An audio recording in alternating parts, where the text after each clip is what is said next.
Good morning.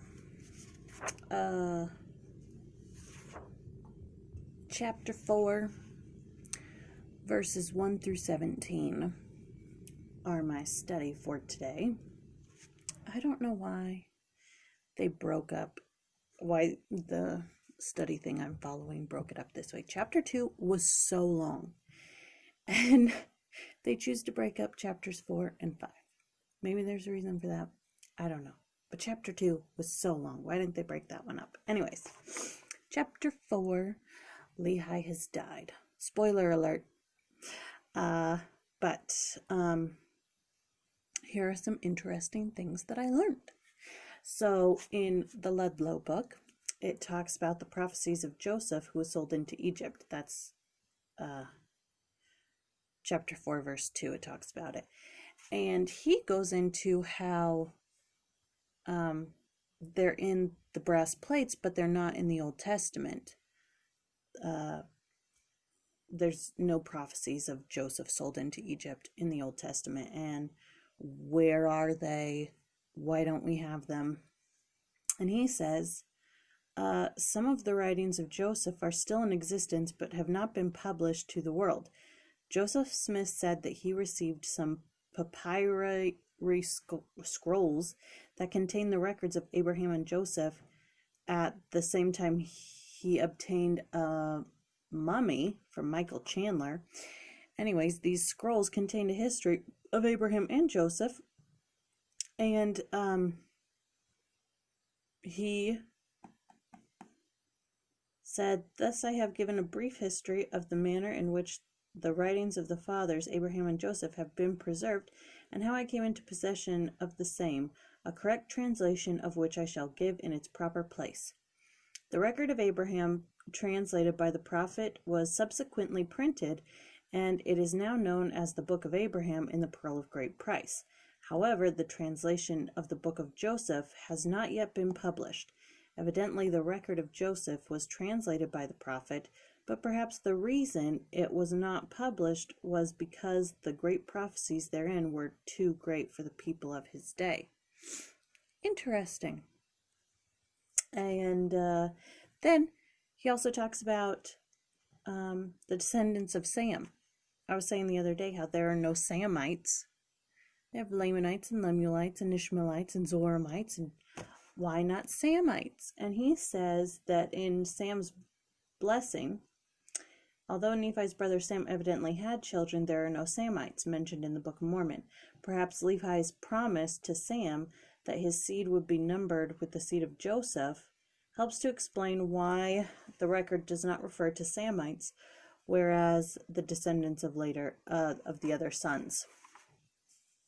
And in reading and studying this time, I've kind of been a tad bit more aware of Sam. Like before, it's just like, okay, he's there sometimes, and then he's there not some of the times, and it's just like he's like a fourth character, you know. And I'm just kind of like, well, why does Sam get the short end of the stick? But really he doesn't, because he's blessed to be like unto Nephi and be blessed all the days of his life. But it's like, why isn't he mentioned more?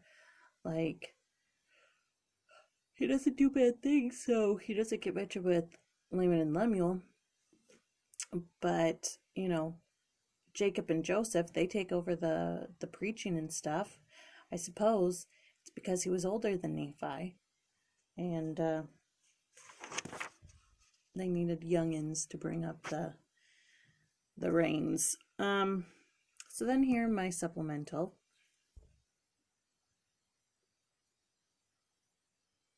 I didn't get much out of it. I mean, there was tons of information here, but not much that applied to me. It talks about thy children brought up in the way, and John Taylor, there's a quote by John Taylor that says that therefore mourn not because all your sons and daughters do not follow in the path that you have marked out for them, or give heed to your counsels. Inasmuch as we succeed in securing eternal glory, and stand as saviors, and as kings and priests to our God, we will save our posterity. It's just saying that if we endure and receive a resurrection, you will, by the power of the priesthood, work and labor as the Son of God has, until you get all your sons and daughters in the path of exaltation and glory. So it's just giving comfort to those whose children have left the church. It talks about Sam. It talks about Lehi dying. Then it talks about the phrase, and it came to pass. And I'm learning a lot about the people who translated the Bible in all of my additional studying. Because, King James, he's like, I want it to be the most pure translation ever so that people can understand it or have the words. But it's like, though the Hebrew form is found over 1,200 times in the Bible, it is translated just 727 times as "and it came to pass" in the King James Version, probably because the translators considered the expression repetitive. Often the translators simply left the phrase out or translated it as "and it was," "and it became," or "and," because the Book of Mormon's Semitic origin and because the book comprises histories and chronologies.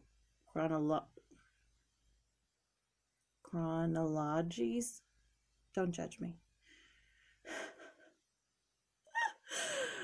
Similar to those in the Old Testament, we would expect the phrase "and it came to pass" to be an integral feature of the book, and it is.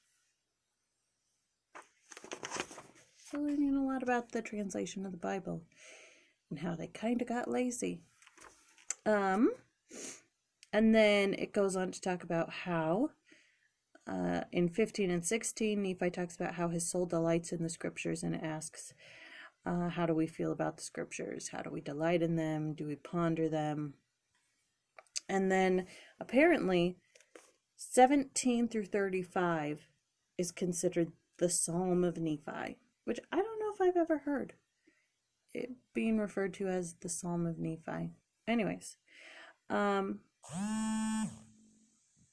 it says that, after Nephi's gone through all of this, uprooted from his home without any warning, then having to risk his life to get the breastplates, then having to go back to try to convince some people to be his and his brother's wives and come with them, and then wandering in the wilderness for 8 years, and then having to build a ship, and then having to cross an ocean and almost dying, and then having to start a new life, and then his dad is dying, and his dad dies, and then his brothers try to kill him again, and he has to flee,